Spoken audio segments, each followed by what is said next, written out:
breaking spiritual barriers. Ano? Breaking spiritual barriers. Ibig sabihin, yung pagwasak sa mga umahad lang sa mga pagpapala ng Diyos sa buhay natin. Hello? Naintindihan niyo po ba? Lagi kong binabalikan itong bagay na ito kasi gusto ko makita natin na ang plano ng Diyos sa tao ay hindi talaga maghirap. Hindi yung maghirap. Ano? Ang plano ng Diyos sa tao hindi magkasakit. Ang plano ng Diyos sa tao hindi mabuhay na may kaguluhan. Ano? Hindi yun ang plano.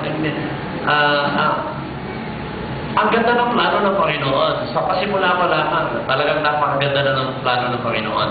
At nakita natin na bago po nilikha ang tao, nilikha muna ng Diyos yung mga pangangailangan ng tao. Ganun ka-concern eh. Kasi sa lahat ng nilikha ng Diyos, special ang pagkalikha sa atin. Amen o ba? Naintindihan niyo po ba? Oh? Sabihin mo nga sa katabi mo, special ka, kapatid.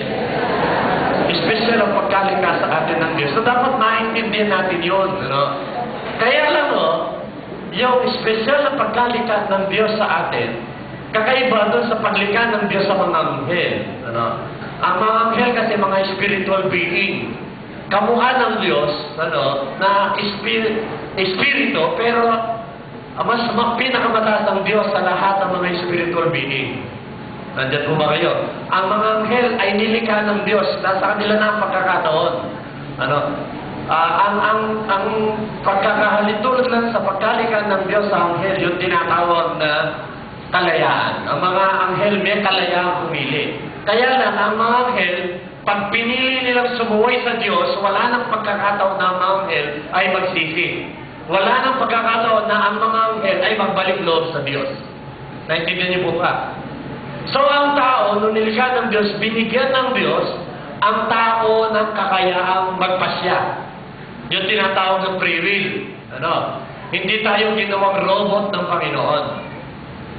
Kaya nung nilikha ng Diyos, ang lahat ng mga bagay, perfecto lahat. Ano? At lalo higit nung huli nilikha ng Diyos, ang tao, perfecto.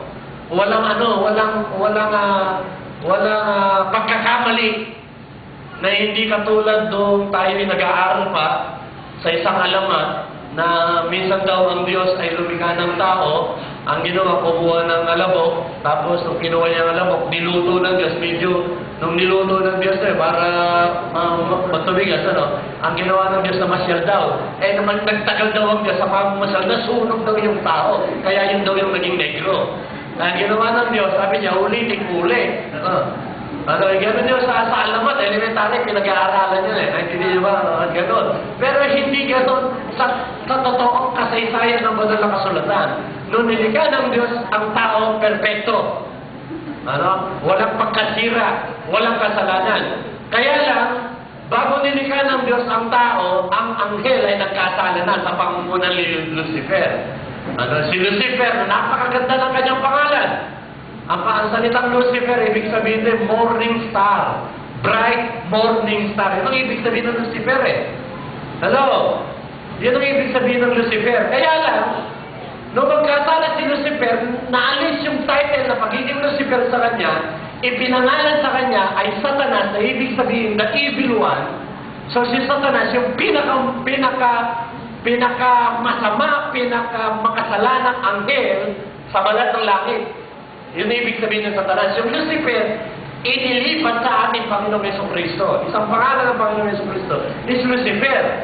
Kaya lang, hindi natin matanggap yun dahil sa nakagitna nating pananampalataya, ang pangit ng presentation sa atin ng pangalan Lucifer. Kaya, walang magulang na nagpapangalan sa anak na pag pinanganak ng lalaki, ang papangalan mo sa iyo Lucifer. Walang nagpapangalan. Hello? Bakit to? Ang sama ng presentation sa atin. Hello, naintindihan niyo po ba ako? So, gano'n ang nangyari. So, nung nakialam na si Satanas, sa nilikha ng Diyos, doon nasira yung magandang plan ng Diyos sa tao. At nagkaroon ng matinding hadlang. Ang tao ay naging conscious na kasi nung kinain nila yung pinagbabawal ng Diyos, nabuksan ng kanilang isipan, nakita nila sa isa't isa, parang silang hubog. Ano, pareho silang hubo at nagkaroon ng mali siya. Kaya ginawa nila, nagtakbo sila at nagtago sila at inanap sila ng Diyos. And actually, hindi naman sila talaga hinahanap ng Diyos. Alam ng Diyos kung ano nangyari sa kanila. Ang gusto lang ng Diyos, aminin lang yung kanilang pagkakamali. Kaya lang, dahil tinamnan ni Satanas ang puso ng tao, ang tao, hanggat maaari, itatago yung nagawa niyang pagkakasala. Kaya ang sabi ng Diyos, nasa kayo, nandito po kami, Panginoon, nagtatago po kami. Eh bakit kayo nagtatago? Nahihiya kami sa iyo, Panginoon. Ba't kayo nahihiya?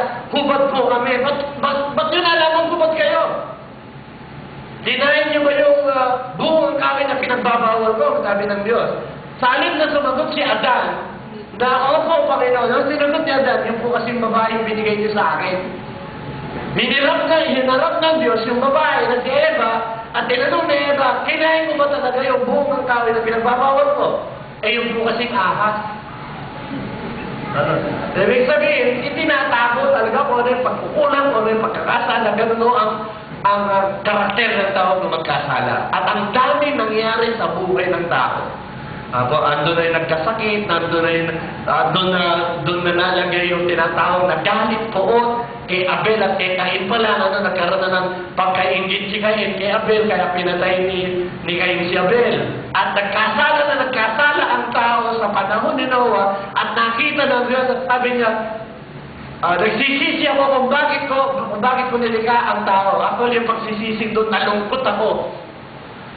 At ang sabi ng Diyos, kinuusap si Noah at siya lamang nakita matuwid at pinanubog ang buong mundo sa pamagitan ng tubig. 40 araw at 40 gabing umuulan at lumubo ang buong mundo. Pero alam nyo, kahit gano'n ang tao, ang plano ng Diyos hindi nagbabago. Ang plano ng Diyos patuloy pa rin. Kaya ginawa niya, isinugo niya ang Panginoong Jesucristo para yung original na plano ng Diyos sa tao ay maibalik. Amen o ba? Hello? Gusto po ba natin mangyari sa buhay natin? Na makalaya po tayo? Hello? Gusto ba natin makalaya sa kahirapan? Gusto ba natin makalaya sa karamdaman? Gusto ba natin makalaya sa anumang problema sa buhay? So ito po yung mensahe ng Diyos para sa atin. Sabihin mo sa kapatid mo, kapatid, no? Ito ang mensahe ng Diyos sa iyo. Breaking spiritual barriers. So, tingnan natin ito. So, ang punto ito po, anong gagawin natin? 4 na bagay. Repent, renounce, break, and bless. So, repent, renounce, break, and bless. So, yung 4 na yun na dapat natin gawin sa buhay natin, mga kapatid. 4 na bagay na dapat natin gawin sa buhay natin. Kasi hanggang hindi natin ginagawa ito sa buhay natin, patuloy tayong magkakaroon ng yung itinanin ni Satanas sa isipan natin. Yung trabaho tayo ng trabaho, magmula Lunes hanggang Linggo, trabaho pa rin. Wala tayong iniisip, kundi pera. Hello? Yun lang iniisip natin, di ba? Sabihin mo sa katabi mo, totoo ba yun? Di ba? Iniisip natin, pag-isip natin sa umaga, pera. Bago tayo matulog, pera. Mabuti pa yung tao, may pera. Ay, mabuti pa yung pera, may tao. Hindi totoo. Yung tao, may pera din. Kaya alam mo, dapat maintindihan, matama lang. Yun ang gusto ng Diyos, matama lang eh.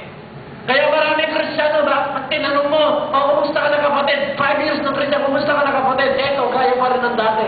Nakakaraos pa rin. Alam niyo, isa mahalaga maintindihan natin, tayo bilang mga mananampalataya, taon-taon dapat ay nagle-level up ka. Hello? Dapat taon-taon, nag-aaral ka man, elementary ka man, dapat taon-taon nagle-level up ka. Kung ikaw ay top 10 ng grade 1, sa susunod top 8 ka, sa susunod top 6 ka, susunod top 5 ka, tapos nag-honor ka na, first honor ka na mag-graduate ka ng elementary. Dapat nagle-level up. Sa mga nagtatrabaho, dapat nagle-level up din. Hindi yun dapat nananatili tayo sa ganung paraan. Sabi ko nga kay kapatid ng Michael, tandaan mo ito, ilagay mo sa isipan mo, hindi ka pang 2,000. Hello? Sabi ko kay Michael, tandaan